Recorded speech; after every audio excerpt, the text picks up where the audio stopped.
So good. No! No way!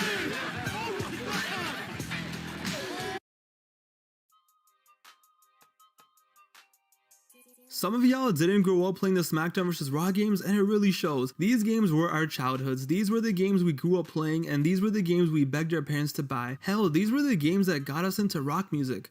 Or was that just me? I still remember seeing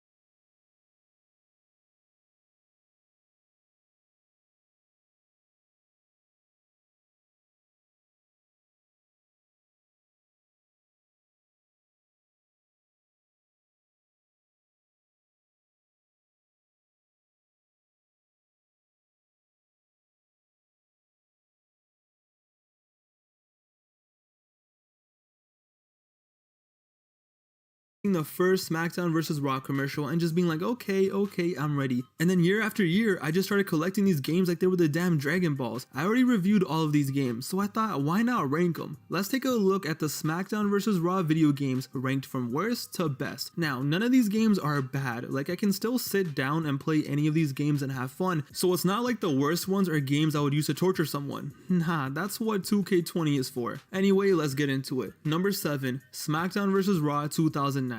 I'm sorry, Tony, but I had to. This game was rough. It was this weird phase in between how SVR 07 and 08 worked and how 2010 was eventually going to be. It was just so bare bones. I hated how we didn't get legends. I hated how if you went outside, this was the camera angle. Did the cameraman have a heart attack and is recording from the ground? Like, what the hell is going on? Career mode was, hey buddy, just go out there and just wrestle. What about storylines, sir? Just shut up and wrestle, god damn it. GM mode? What's that? GM mode was gone and we never got it back. The roster was alright, but there was just nothing to do in this game. It just felt so empty. Like my DMs. There were positives though. Creative Finisher was introduced, abilities were fleshed out, Road to WrestleMania made his debut here and it was awesome. John Cena's was hilarious, Triple H's involved either reuniting DX or Evolution, and Jericho's 12 weeks of getting banged in by masked men. Pause. Road to WrestleMania was awesome, but literally after you're done Road to WrestleMania, there is nothing to do in this game. Only reason I actually spent time back in this day playing this was online, and even that was broken. Overall, it's not even close to being the worst wrestling game ever, hell no. But it is the worst SmackDown vs. Raw game in my opinion. The soundtrack though as usual was fire. You make me sick. Number 6, the original SmackDown vs. Raw. I love this game. I love the aesthetic. I love the divas dancing for me, even though I was scared my mom was gonna walk in and slap me. I love the entrances, the gameplay, the addition of dirty versus clean was awesome. I love how there's actually some decent commentary, and this game had some voice acting, and of course, more divas dancing. But also this game had a legendary soundtrack. Worlds Collide and Firefly, you guys already know, okay? Everyone knows about the soundtrack. But the issue is, even then, why would I play this game when I can just go play Here Comes the Pain? Okay, yeah, that applies to nearly every wrestling game, but this game came out a year after Here Comes the Pain. The gameplay is nearly identical. They just turned the camera to make it seem like a different game, but they removed all the wacky fun stuff from Here Comes the Pain, so there's no roaming backstage. And now if you wanted to fight backstage, you had to choose the exact spot and you couldn't leave that spot. This wasn't a bad game. The issue was it's Here Comes the Pain, but they took out backstage roaming, Stone Cold Steve Austin, Goldberg, and Brock Lesnar. Season mode was interesting. It's basically you on a quest chasing around all the divas you can. I mean, this is how season mode ends. So of course, little me loved it. I love this game though, I really do. I loved it growing up, but when you compare it with other SVR games, it's just like, I'd rather play the game that came after this, and I'd rather play the game that came before this. So it's just there, but it's okay. It will always have a special place in my heart. Number 5, I know you guys will hate me for this, but SmackDown vs. Raw 2008. I said this in my review and I'm gonna say it again. If I have to see my dumbass wrestler lifting weights one more time, I'ma lose it. So they took out season mode and they added 24/7 mode. Okay, that's fine. The issue is 24/7 mode had like 2 cutscenes. and one of them was me lifting weights. The storylines, if you got them, were just simple and boring or literally just taken from past games. You couldn't choose whoever you wanted to use in 24/7 mode either. The movesets were limited, and GM mode, okay, it's there, I respect it, it's very deep, but the roster was just way too thin for a 3-show GM mode. But yo, the story mode just pisses me off, like it just gets me angry just thinking about it. But there was still a lot of positives in this game. That's why it's number 5 and not number 7. Yeah, the roster was thin for 3 shows unless you turn on Legends to do GM mode, but at the end of the day, man, GM mode is still GM mode. The roster overall though was super unique. Now that you got ECW, having Sabu, Tommy Dreamer, Sandman in an ECW game was awesome. Using wrestlers with the hardcore ability was the funnest thing to do in this game. The interactions you could do were awesome. It was lit. No, like it was actually lit, as in the table was on fire. And the return of none other than Jeff Hardy. Do I even need to say anything else, anything more? Jeff Hardy was back for the first time since 2002. That alone made me love this game growing up. 24/7 mode though just ruins the game. If only this game had a proper season mode, this would have been much higher on the list. Nonetheless though, I had fun playing this game and the nostalgia is definitely there. Oh, and the soundtrack, it was lit. It wasn't the best, but all I gotta do is play this and I know you guys are gonna get chills.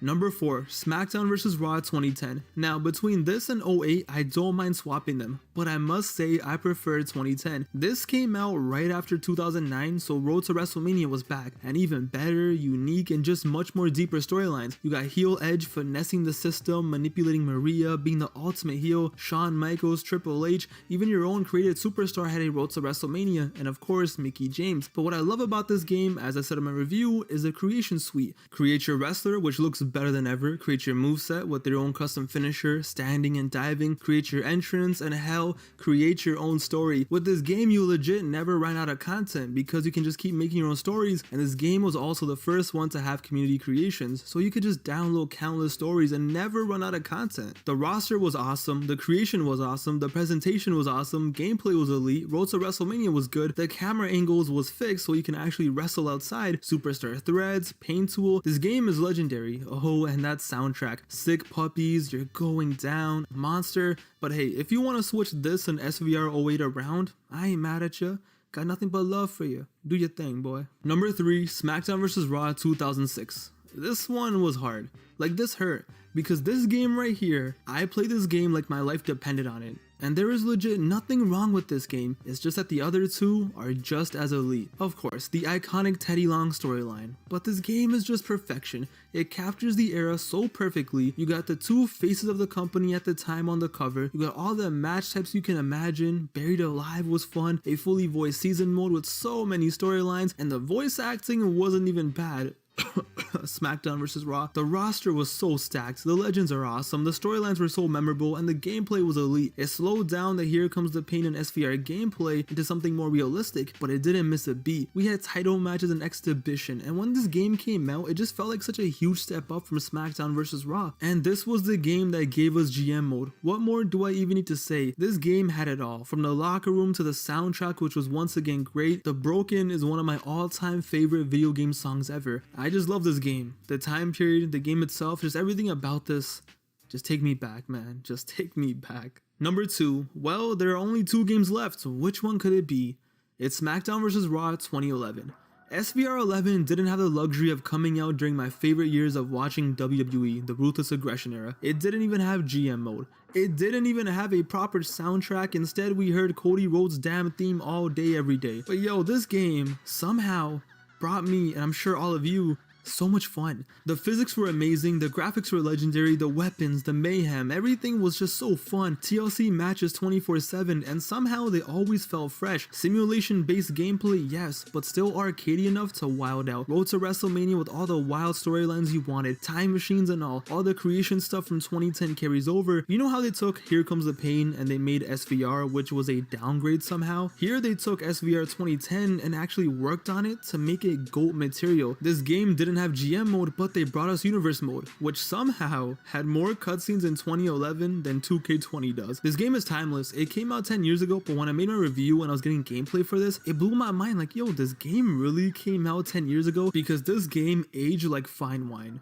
A legendary game. And the crazy part is, when this game came out, I don't think anyone expected this game to be so special. Like for 06 and 07, everyone had such huge expectations, but when this game came out, I was like, oh, okay, SVR 2011 is coming out, I hope it's good. Yo, it was definitely good. A classic. Was there really any doubt what number 1 was going to be? Nope. SVR 2007. This is it. This is, in my opinion, the best SVR game. Where do you even start? The soundtrack is simply iconic. 3 Days Grace, Ghostface Killer, it's legendary, you guys know that. The roster, stacked. Season mode is once again amazing. The best version of GM mode, in my opinion, is here. This is it. This is the game. This game is just perfection. Is a part of me saying that because of the time period? Hell yeah, this was when I was in my peak fandom. But I don't know, man, this game will forever be one of the greatest wrestling games ever. The interactions, the ultimate control moves, single player challenges. I grew up playing this game on the PS2 and I had so much fun. And then now, as I got older, I played on the 360 and the graphics just blow my mind. It looks so amazing. Like, this is one of the best looking wrestling games ever. This game just has that ruthless aggression era charm that to me blinds me. I get it. Like, if I didn't put this game at number 1, I would be disappointed in myself, just because this is the game I spent the most time playing. But I still feel anyone who doesn't have that emotional connection to this game can go back and play it and still have fun and still consider it to be the best SmackDown vs. Raw game, or a number 2, which is totally fine. If you have 11 at number 1 and 07 at 2, I get it. It's just all opinion. The roster, the season mode, GM mode, the arenas, the gameplay, just everything about this game makes me wish it was 2006 again so I could play it for the first time. This is, in my opinion, the best SmackDown vs. Raw game. Now remember, this was all my opinion. Maybe one of you weirdos would put SVR 09 at 1, and that's okay. You need help, but it's okay. Like I said, 11 and 07 you could easily change. Same with 08 and 10. It's all up to personal taste. But to me, SVR 07 is a magnum opus, the game I spent the most time playing. If all the games were on a table right now and I could choose any to play, which they kind of are, I would choose 07, and that's just my opinion. That was my childhood. If I was born 3 years later, I would probably be biased towards 2011. That's just how it goes. But what are your rankings? What are your thoughts? Which game is your number 1 and which game is your number 7? Well, thank you guys for watching. It truly means a lot. Go follow me on Instagram. Go follow me on Twitter. Thank you guys for the support. We're almost at 50K, which I can't believe. How the hell did I ever make it this far? Regardless, thank each and every one of you guys for supporting me, supporting the channel. I'll see you guys in the next episode. So stay tuned.